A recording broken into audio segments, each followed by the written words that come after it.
le Conseil présidentiel de transition reçoit ce lundi 3 mai 2024 le docteur Gary Conille pour lui transmettre une ampliation de l'arrêté le nommant Premier ministre. Cet acte l'habilite à initier le processus de formation du gouvernement en accord et en concertation avec le Conseil présidentiel. Cet acte intervient dans un moment particulièrement difficile. Le pays vit dans une crise multidimensionnelle. Il importe donc aux forces vives de la nation, et particulièrement aux acteurs politiques, de travailler dans la concertation, dans le consensus, dans l'harmonie, de manière à réussir cette transition.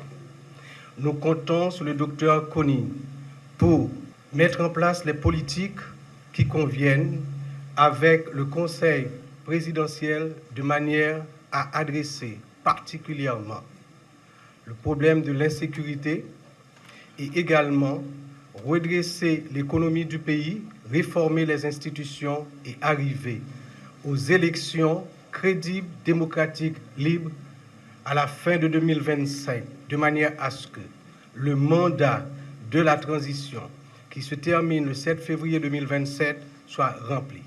Nous souhaitons donc au Conseil présidentiel et au Premier ministre Gary Conille succès.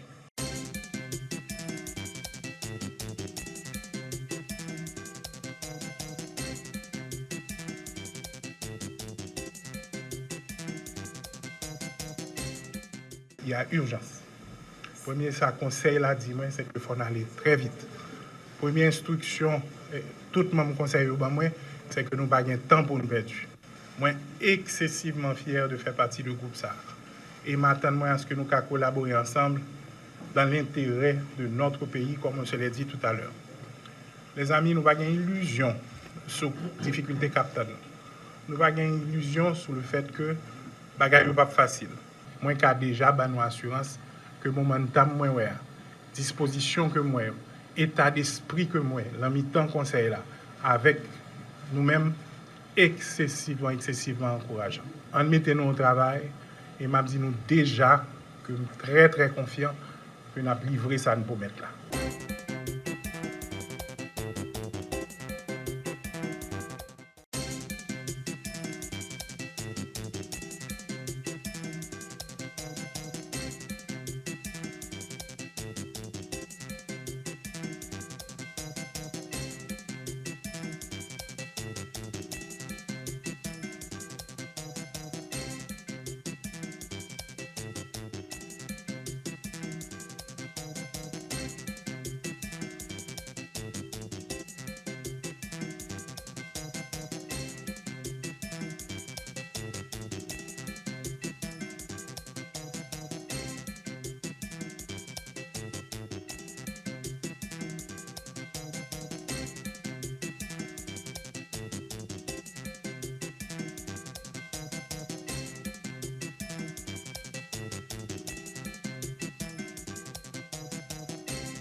Mes chers compatriotes, aujourd'hui c'est avec une profonde humilité et une grande responsabilité que je me tiens devant vous en tant que le nouveau Premier ministre de la République d'Haïti.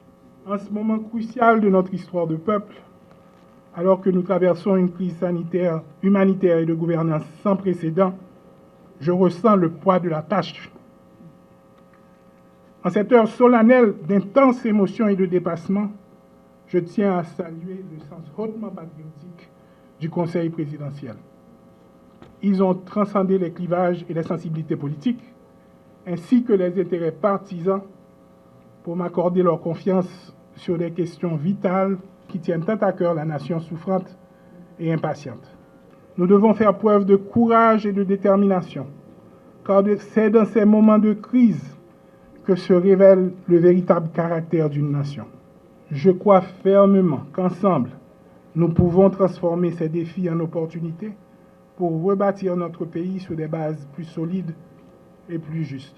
J'éprouve un réel plaisir à procéder ce matin, au nom du Conseil présidentiel de transition, à l'installation, à l'investiture du gouvernement, dirigé par le Premier ministre Gary Conille, conformément à l'accord du 3 avril 2024. La mission de ce gouvernement est de travailler conjointement avec le Conseil présidentiel à juguler pleinement la crise multidimensionnelle, c'est-à-dire la crise politique, sécuritaire, humanitaire, qui s'est aggravée depuis l'assassinat du président de la République le 7 juillet 2021. Monsieur le Premier ministre, il revient à votre gouvernement de rétablir la sécurité, relancer les activités économiques et sociales dans ce pays ravagé par la violence des gangs armés, réveiller les consciences et mobiliser toutes les énergies afin d'ouvrir la voie à l'organisation d'élections libres, démocratiques, crédibles, transparentes, dont les résultats seront acceptés par tous et toutes.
Problème yo en pile et yo tout côté dans le pays.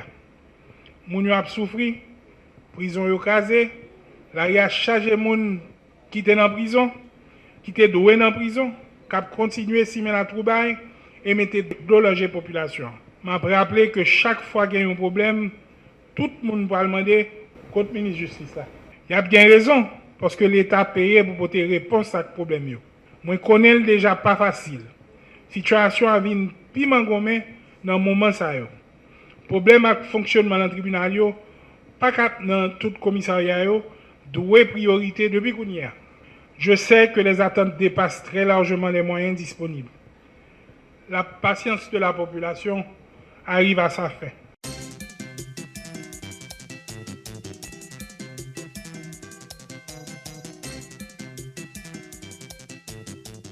C'est avec une profonde gratitude et un immense honneur que je prends la parole aujourd'hui en tant que nouveau ministre de la Justice et de la Sécurité publique. Je tiens tout d'abord à remercier le Premier ministre Gary Conille et le Conseil présidentiel qui, de commun accord, ont fait choix de moi pour assumer cette lourde responsabilité.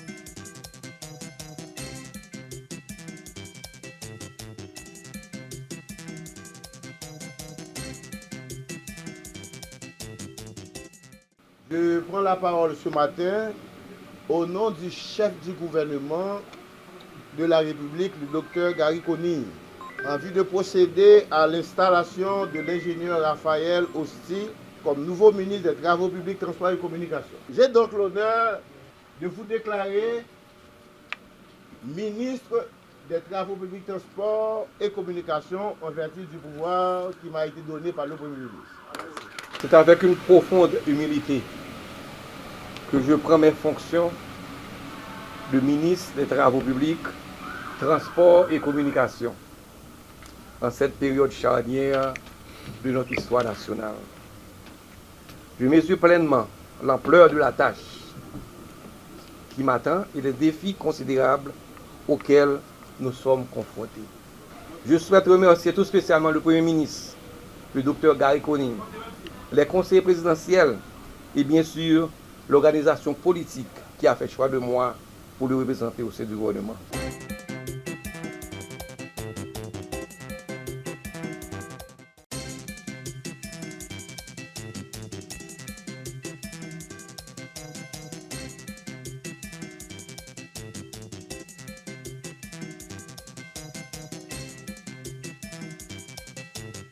Je suis bien imbu de l'ampleur de mes nouvelles responsabilités en tant que ministre du Commerce, de l'Industrie et du Tourisme. Je m'en demeure convaincu qu'ensemble, nous allons permettre aux deux ministères de relever avec succès les grands défis du moment. Je m'engage aujourd'hui à travailler avec rigueur et discipline dans le but de fournir des résultats tangibles et sur chaque indicateur identifié.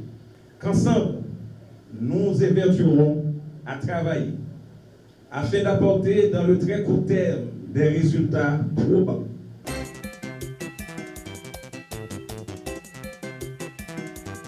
Au nom du chef du gouvernement de la République, le docteur Gary Conille, en vue de procéder à l'installation du docteur Georges Fils Brignol comme nouveau ministre de la Santé publique et de la Population, un jeune ministre de 38 ans. Peuple haïtien, cérémonie investiture ministre souvent tourne espace pour bel discours dans la langue française pour peinturer la misère et souffrance majoritaire. C'est ça que je toujours vivre depuis que j'étais tout petit. Mais même j'ai ensemble avec vous, j'ai toujours pensé que ça doit changer un jour quand même. Je promets chaque haïtien pour le ministère de la Santé publique travail tout bon. Pour mettre la soignance santé disponible pour tout petit pays, sans discrimination. Moi, je veux promettre chaque haïtien MSPP après le travail pour tout le monde capable de joindre même possibilité si là. Pas de miracle. Mais sous instruction et puis avec bon gens accompagnement PM n'a privé faire ça capable dans sens intérêt peuple cap souffrir. Haïti investi dans moi sorti dans kindergarten pour arriver dans l'université. Je dis à ce moment pour me retourner à Haïti, fruit toute ça qui investi dans moi.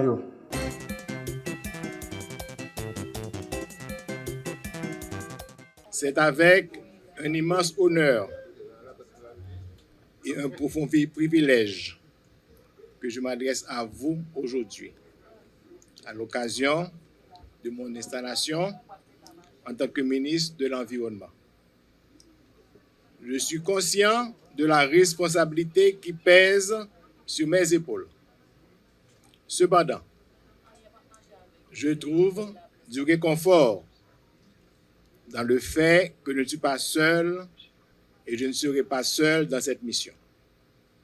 En effet, j'ai la ferme conviction que je peux compter sur chacun d'entre vous pour œuvrer ensemble en faveur de la sauvegarde de notre environnement.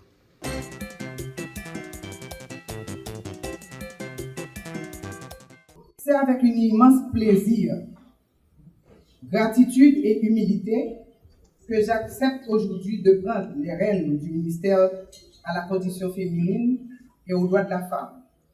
Cette nomination intervient à un moment complexe de notre histoire. Je remercie le Conseil présidentiel pour la confiance placée en moi. Les conditions des femmes se sont récemment dégradées de façon alarmante. Elles subissent violences, déplacements forcés, privations affectant profondément leur quotidien et leur dignité. Ce contexte nécessite une action urgente et déterminée.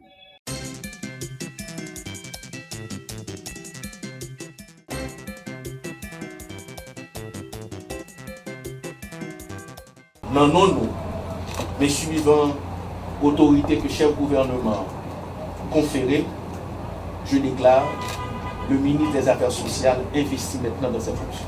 Mesdames, Messieurs, le ministère des Affaires sociales et du Travail doit apporter des réponses urgentes et réalistes en vue d'améliorer rapidement les conditions de vie de la population, particulièrement les plus vulnérables. Dans le cadre du plan d'action du gouvernement, le MAST devra travailler avec tous les secteurs concernés pour lutter contre la pauvreté, mettre en place une politique spécifique d'accompagnement des personnes déplacées internes et des jeunes.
Comment on a parlé de l'échec? Parce que les échecs sont cumulatifs.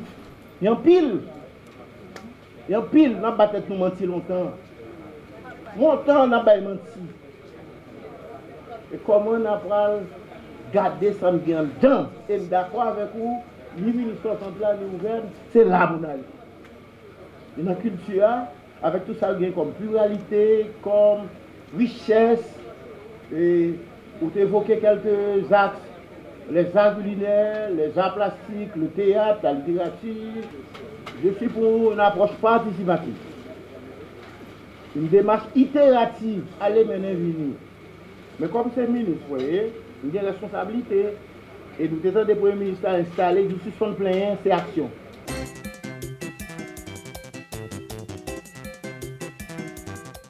J'ai l'immense honneur et le plaisir de procéder en ce jour à l'installation de la nouvelle ministre de l'Économie et des Finances dans un contexte particulier où la nation fait face à des défis importants qui requièrent des qualités exceptionnelles tant du point de vue professionnel qu'humain. Mais la réussite de notre mission ne se mesurera pas à l'aune de la connaissance des dossiers et à la profondeur des compétences, mais surtout à la capacité de donner des résultats et de faire face aux multiples défis avec un sens de responsabilité et certainement avec beaucoup de sérénité.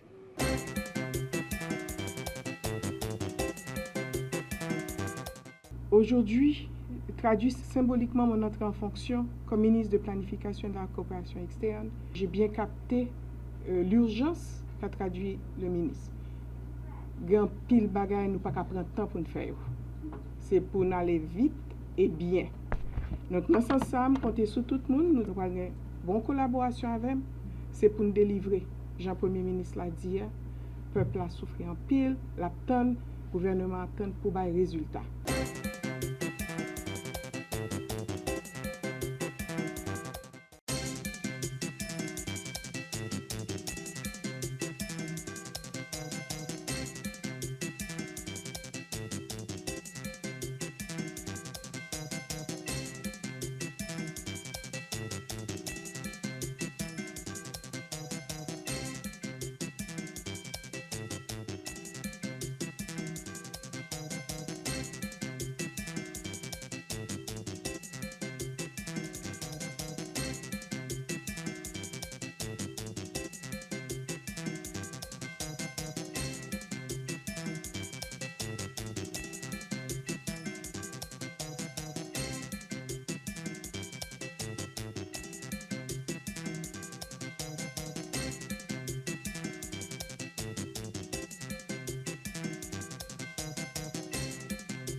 Monsieur le directeur général AI de la police nationale d'Haïti, c'est avec un sentiment du devoir citoyen et un réel plaisir que je tiens d'une part à vous féliciter pour votre nomination à la tête de la police nationale d'Haïti et d'autre part à vous investir officiellement dans vos nouvelles fonctions.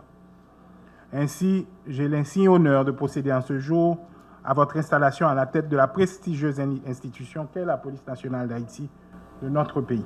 L'histoire me conduit une nouvelle fois à la tête de l'institution policière à laquelle toute ma vie a été consacrée.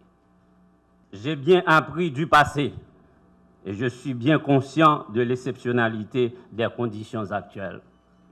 Il s'agit de redonner le plus précieux espoir à toute une population, celui de recommencer à vivre en toute tranquillité et que le pays puisse redevenir partout, dans ses moindres recoins, un territoire vivable.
Nous venons là aujourd'hui pour nous constater, messieurs là, c'est le premier contingent. Ils paré, ils solides pour accompagner et supporter la stratégie haïtienne pour nous prendre sécurité nous, caille par caille, quartier par quartier, ville par ville.